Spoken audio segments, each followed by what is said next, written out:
In today's video, I'm going to teach you how to free up space in Microsoft Windows 10 OneDrive 5 minutes. If your C drive is filling up, OneDrive's files on demand lets you reclaim space without losing access to anything. We'll turn it on, use it to clear local copies of files and folders, and finish with the safe way to permanently remove items you no longer want. On the Windows taskbar, find the OneDrive cloud icon and right-click it. Click the gear to open the menu, then choose Settings. This is where you control how OneDrive uses your storage. If the icon isn't visible, start OneDrive from the Start menu.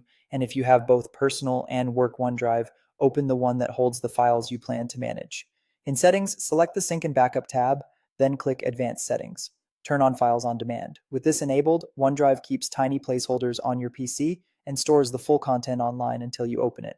A green check mark means the file is stored on your device. A cloud icon means it's online only. You can change an item's status anytime, so you're not locking yourself in. Open File Explorer and go to your OneDrive folder. To free space, right-click any file or folder that currently shows a green check and choose Free Up Space. Windows removes the local copy but leaves it in OneDrive, and the icon switches to a cloud. You'll still see it, and you can open it whenever you're online. Tip: select multiple items to clean up faster. This won't change sharing permissions. If you're sure a file isn't needed at all, delete it for permanent removal. Right-click the item and choose Delete.